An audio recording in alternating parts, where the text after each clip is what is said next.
So let's begin with one more reminder of where we are in time and space. The deep and broad ecological crises that have been stalking our history for centuries have now arrived in the interlocking catastrophes of climate destruction, habitat degradation, species extinction, and resource exhaustion, so-called peak everything. More and more people of privilege, though still largely insulated from the hard edge of ecological catastrophe, we are nevertheless intuiting that history is heading toward a dead end. And we see this cultural angst expressed in music, in the arts, in humor, and of course, by the scientific community. I was going to play a song as a sort of a prelude to this last talk of the conference to give you an example of how the rising generation sees things. But we can't quite get the sound to work, so instead I will show you the lyrics. No, I tried it. It doesn't work. This is a band from Brisbane, Australia, and they're using a metaphor that has already come up multiple times in this conference. But notice how in this song, it's pretty dark, but not atypical of the widespread cultural expressions of despair that are out there. There is the sense that the storm is here and that we will not be able to stand against it. Pretty sure, says the band drawn from bees, it'll kill us all. Music helps us get in touch with our emotional bodies, with which we must come into touch if we are to remain human in the midst of this storm. The truth is, this all has come on us like a thief in the night, just as the Apostle Paul said it would. For the entire time that humans have dwelled on this planet, the big patterns of environmental change, no matter how dramatic, happened incrementally, day by day, month by month, year by century, always giving us enough time to adjust. We could rely on the taproot grace of Creator, gifting sun and rain on the just and the unjust alike. Despite occasional millennial fevers generated by the travails of empire, there was always another day, always another generation, always one more chance. But now it really does appear as if the window is closing, relentlessly pulled by machinery of our own making, with a momentum that cannot be reversed even if we could find the will to pull the right levers. And it's all of our own making. Anthropogenic climate catastrophe. From the Greek katastrophe, an overturning, a sudden end. A word first popularized in the English language to connote sudden disaster in 1748 at the dawn of the industrial age. So here we are. The end is near. Our culture is now awash with the very message that not too long ago was universally ridiculed. And as the apocalyptic tune by Drawn from Bees puts it, you build your house of cards, pretty sure it'll all fall down. Now, this historical moment is generating a spectrum of moods in our country and beyond, all of which tend to be reflected in our churches. On the conservative side of the cultural spectrum, there's plenty of narcissistic resignation to the way things are, even rather cynical. Drill, baby, drill is a hard nut to crack, especially as it has reified through the culture wars. But on the liberal side of the spectrum, things aren't that much better. There persists a determined optimism that we can solve all of our problems with a little bit more green technology and ingenuity and geoengineering. Or abandoning this planet for some stellar pioneering, like more colonization will solve our crisis. But these generally are not the moods that those of us in this room struggle with. Rather, we experience swings inside of us and around us that range from pessimistic brooding to slow burn despair and a whole lot of paralysis. We read books by secular analysts with the religious and apocalyptic titles like God's Last Offer and The Bridge at the End of the World. And the rising generation is still our best barometer. There is epidemic nihilism, substance abuse, and depression among our youth. And why not?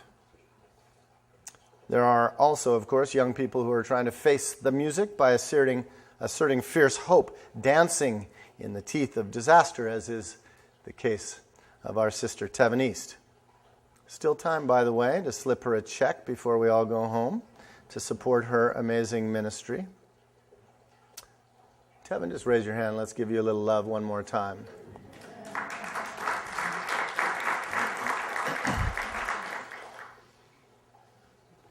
Still, you remember the catchphrase of the American dream?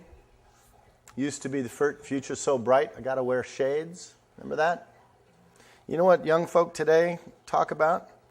As articulated in a bitter parody by a recent punk man, the Dopamines, who sing, "The future's so dim, I can't even see it with night vision goggles." That's real in the culture. And that is the place where our church begins its work. Now, as this conference has shown, the challenges we face now are far more profound than the public conversation is allowing for. The crisis is civilizational, calling for a deeper engagement than mere policy tinkering or reform around the edges. It calls for a radical approach, one that goes to the roots of our crisis. A quarter century ago, Canadian theologian Douglas John Hall, who's already been named here once, argued that theology begins with the experience of disillusionment. And that's why I think this gathering is so important and why theological reflection must lie at the center of our task. Hall goes on to explain, if the disciple community were willing and able to cease lending its support to the modern illusion, if instead it were to concentrate its considerable powers of analysis and understanding upon the experience of a society that has become disillusioned with the promises of modernity, then I believe a truly creative theology could occur in our context in a way that is sorely needed. I think that has been happening in this circle and in small circles like this, but we need so much more of this. Now, cultural disillusionment is interesting. In fact, disillusionment with the modern project has been growing for more than a century. It was Jewish German philosopher Walter Benjamin who was one of the first intellectuals in Europe to defect from the optimism of the progressive era. He was the first high heretic opposing the orthodoxies of the 20th century. Writing on the eve of World War II, Benjamin rejected the ideology of progress, which trumpeted with virtually theological conviction that Western society was building paradise on earth through industrial technology, manifest destiny, capitalist management, and Western dominance. All of which Larry addressed last night, Cynthia the same. So in a famous passage from Benjamin's Theses on the Philosophy of History, Benjamin meditates on a painting by Paul Klee from 1920. It's named Angelus Novus, and according to Benjamin, it shows an angel looking as though he is about to move away from something upon which he is fixedly contemplating. His eyes are staring, his mouth is open, his wings are spread. This is how one pictures the angel of history. His face is turned toward the past. Where we perceive a chain of events, he sees one single catastrophe which keeps piling wreckage and hurling it in front of his feet. The angel would like to stay, awaken the dead, and make whole that which has been smashed. But a storm is blowing from paradise. It has got caught in his wings with such a violence that the angel can no longer close them. The storm irresistibly propels him into the future to which his back is turned. And here comes Benjamin's punchline. This storm, he says, is what we call progress. Now, the title of my talk this morning, which really serves as a kind of a benediction to our gathering, is taken from this poignant meditation. Benjamin here rejects the claims of the powerful narrative of progress. The future, he laments, will not be paradise, but a destructive storm which relentlessly draws us toward our own destruction. How prescient. It's as if he foresaw the ultimatum of climate cataclysm, that we, in our pursuit of a fantasy of material prosperity, have brought on ourselves and on the planet. The storm is here. The only question is whether and how we as followers of Jesus will stand against it. There is biblical resonance here. At the heart of the gospel is the image of a little boat in the middle of a storm. In our leaky, rickety ship, by the way, an ancient and continuing symbol of the Christian church, we have to figure out how to navigate the storm of the future blowing toward us. We desperately need to get our bearings, but it's hard to read the sextant or the compass in the midst of swirling currents and fierce winds and gathering darkness. I love this scene. As described in Mark 6:48, it's so poignant. The Greek says literally, the disciples were tortured at the oars, and yet the wind was driving them backward. Have you ever felt like that? Have you ever felt like that? Giving it your best shot and losing ground right, left, and center? Do you feel like that after 36 hours of hearing about the realities of climate catastrophe? If you don't, you're not paying attention. We hear resonances in this scenario with Benjamin's angel of history being blown backwards into the future despite our best efforts to row to the other side. But this story is clear. Out in the middle of this storm, exhausted and yet dead in the water, it is here that Jesus meets his church. I love this text. The phrase, "he intended to pass them by," calls to mind the famous moment in Exodus 33, where Moses is hidden in the cleft of a rock while God, the storm god, passes by. Mark is preparing us with this Exodus allusion because he is about to narrate a remarkable epiphany. But here's the kicker. The disciples don't recognize him. They are imprisoned by their terror. And friends, there is plenty to be terrified about in this storm.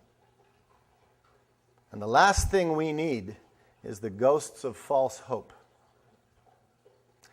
And yet Mark addresses our existential doubts and fears directly in the strongest possible language. The epiphany is this: Jesus is revealed as the great ego eimi, I am.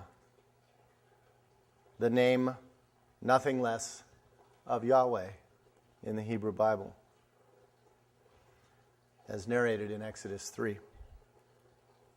So, the first lesson of this story, contrary to what most of us imagine, is that the most reliable place to encounter the divine is not in the safe harbors of church and business as usual, but at the heart of this storm. If we dare get in the boat and struggle to cross to the other side, rather than staying with the comfortable or the conventional, the familiar and the secure, there God's accompaniment is assured, represented by Jesus' promise and command, do not be afraid. Such gospel revelation underlies Thomas Merton's famous dictum, offered under the foreboding shadow of an earlier apocalyptic crisis, the 1962 Cuban Missile Crisis. Some of you can remember that we wondered if the world was going to end then. Christian hope, said Merton, begins where every other hope stands frozen stiff before the face of the unspeakable. What an evangelical challenge to both the church and the culture in this hour. But whether or not Merton was right utterly depends on how we Christians choose today between denial or discipleship. Our faith and practice from now on will unfold either in light of or in spite of climate catastrophe. But the Gospel of Mark, so anchored as it is in realism about our condition, tells us that the stormy episode ends not with everyone living happily ever after, but with a deeper conundrum still. Once Jesus climbs back in the boat with them, his true identity revealed, the true character of the disciples is also unmasked. They are completely flummoxed. Why? Mark tells us because they have contracted what the Bible identifies as Pharaoh's disease, hardness of heart. They are still captive to the myths and seductions and distractions of empire, which points us to the second lesson of this story. If we are to continue this voyage of faith amidst this storm, we're going to have to face some stuff about ourselves, our culture, and our history. Leave it to a secular prophet like novelist Kurt Vonnegut. Vonnegut summed up the shape of Pharaoh's disease today, which has culminated in the end game of climate catastrophe. Shortly before his death, you might not be familiar with this text, he wrote a poignant poem entitled Requiem. And this is what it says. The crucified planet Earth, should it find a voice and a sense of irony, might now well say of our abuse of it, forgive them, Father, they know not what they do. The irony would be that we know exactly what we're doing. When the last living thing has died on account of us, how poetical it would be if Earth could say, in a voice floating up, perhaps from the floor of the Grand Canyon, it is finished. People did not like it here.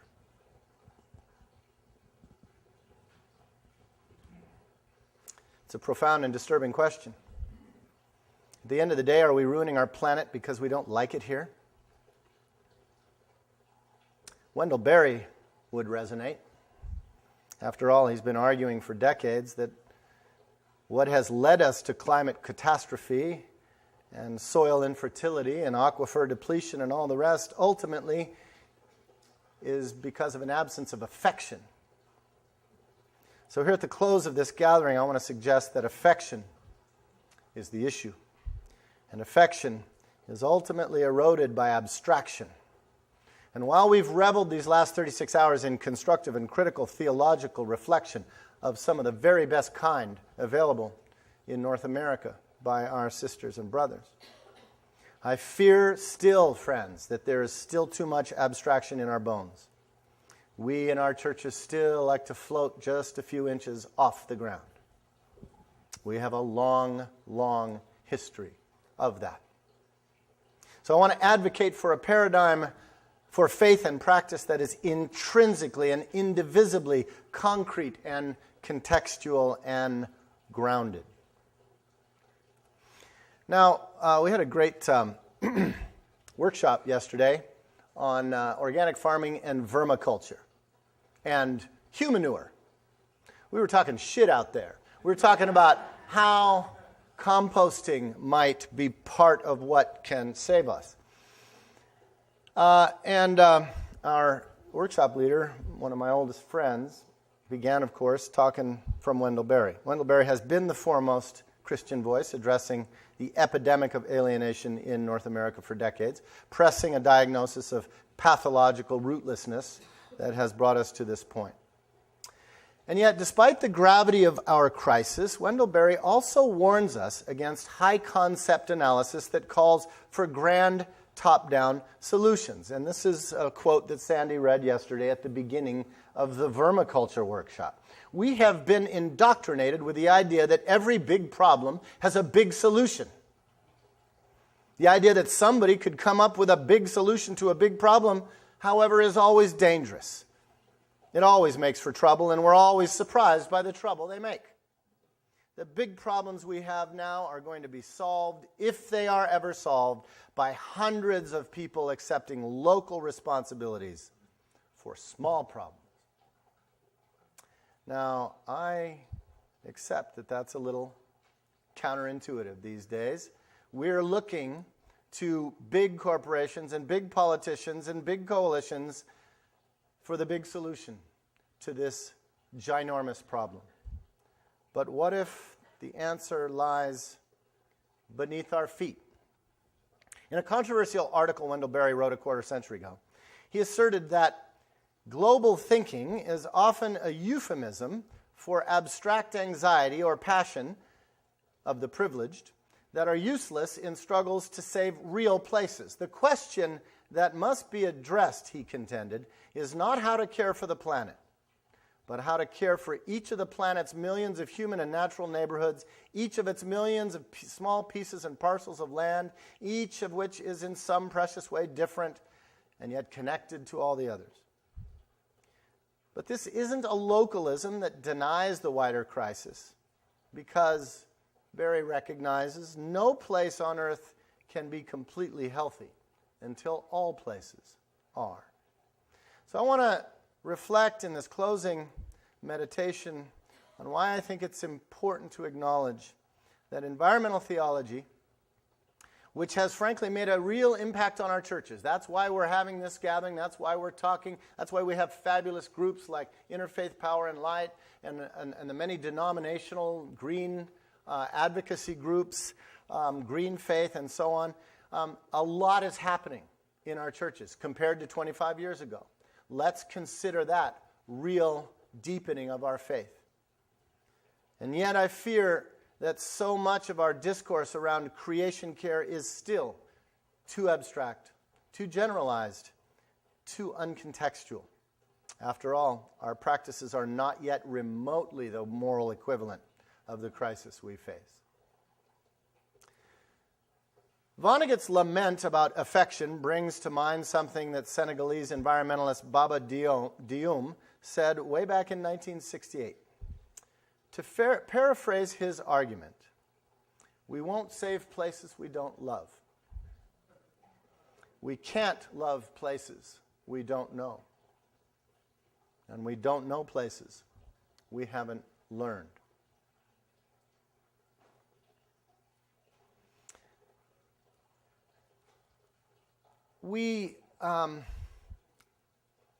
This sums up our dilemma. We're ruining the planet because we don't love the places in which we live, because we no longer know them, because we are not encouraged to learn them. I believe here we have arrived at the core of our dilemma, the eye, so to speak, of the storm. So it is here that we must hunker down to turn our boat around and head to the other side of this end game. To put it differently, if we are to stand against the storm, we'd better have some place to stand. In our work, we call this the discipline of replacing ourselves, a journey that is both an inward one, a journey that is both an outward one, political, social, and ecological, and an inward one, psychic, spiritual, and theological. It cannot, by definition, happen abstractly. It can only happen if we stand our ground somewhere. Here I stand, Luther said famously half a millennium ago. I can do no other. The question is, friends, are we here yet? Only by covenanting with a specific piece of land can we rediscover incarnate faith as church. Only relationship with actual proximate biotic communities can we overturn our presumptive androcentric superiority, and only the long-term project of living sustainably somewhere can wean us off our entitlement and our addictive compulsive quest for infinitude. So, in our work, we're interested in opening up deeper conversations and consciousness about moving rapidly from endgame denial to what we're calling watershed discipleship.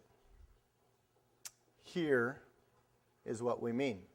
Watershed discipleship is an intentional triple entendre. It recognizes, firstly, that we are in a watershed historical moment of ecological crisis, which demands that environmental and social justice and sustainability be integral to everything else we do as Christians and citizen inhabitants of specific places.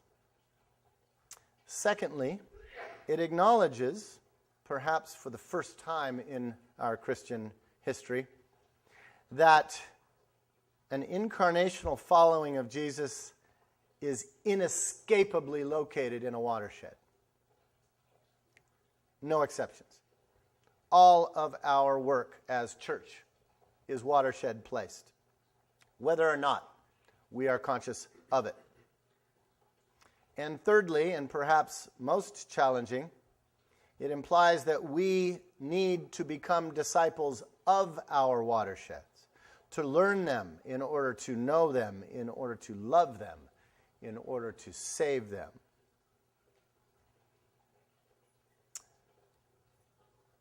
In a world in which our values are too often abstract, and I'm talking about our Christian values, or hovering just above the terra firma, with the issues that we're facing being so overwhelming, I believe our churches need to embrace a paradigm that is contextual, constructive, and practical. So a brief word about each. To be irreducibly contextual is to begin where we are. In my mind, the key to really engaging our here I stand is to recognize that wherever each of us resides, city, suburb, or rural area, our lives are deeply intertwined within a bounded hydrologic system. Precipitation hits the ridges, flows into either our watershed or into a neighboring one, drained by a watercourse and its tributaries, though they may be buried under concrete.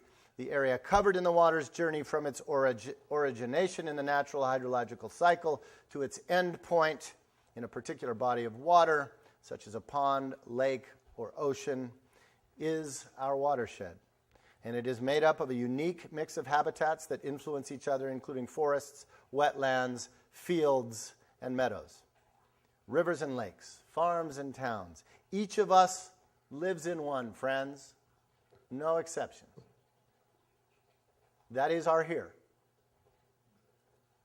And it is here we must take our stand.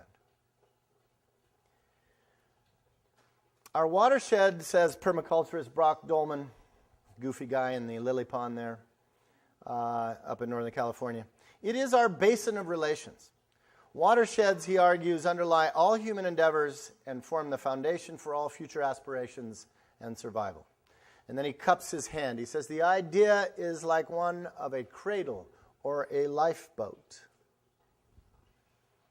Every watershed on this planet is now compromised and degraded. And every watershed can be healed.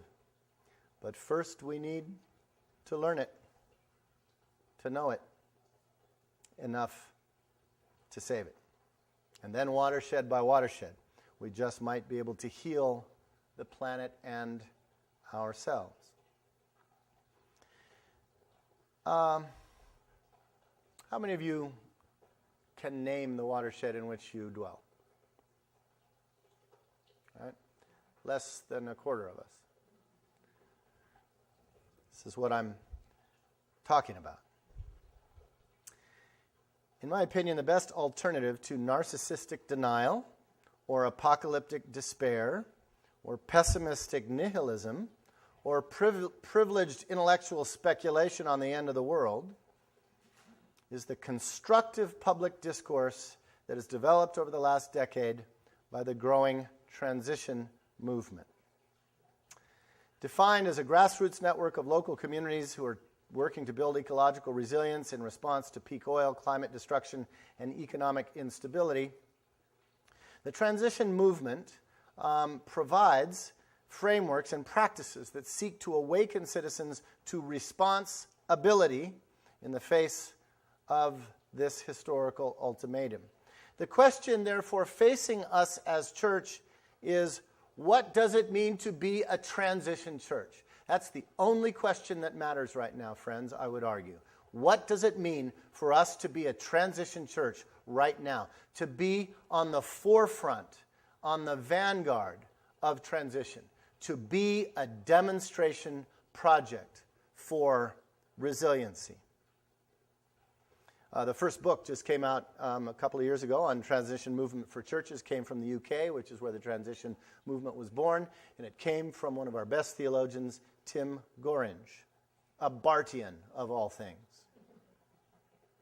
Transition focuses on staving off paralysis and despair by, as Arthur Ashe famously put it, starting where one is, using the skills and resources one has, and doing what one can. Why not start with our watershed? It's the ground on which we stand against the storm.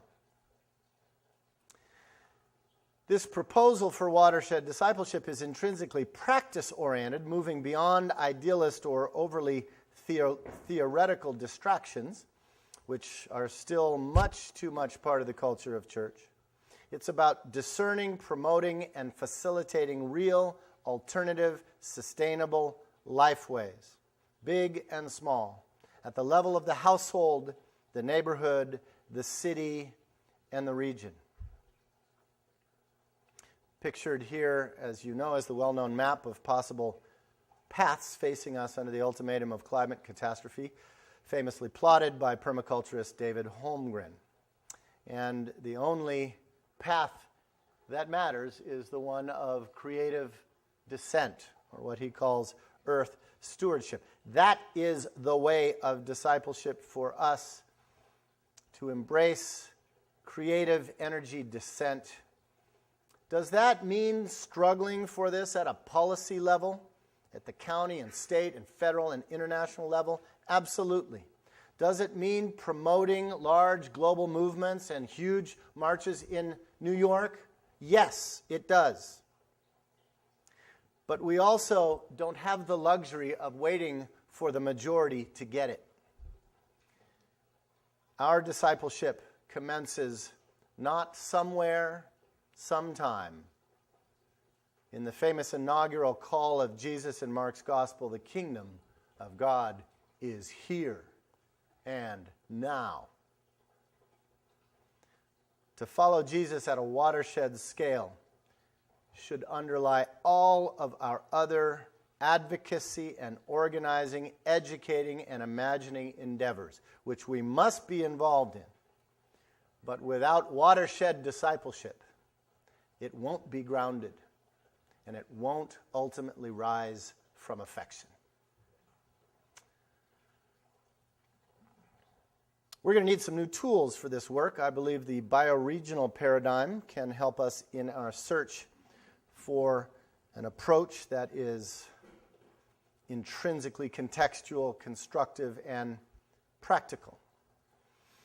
Kirkpatrick Sale's 1985 introduction to the concept defined bioregionalism this way.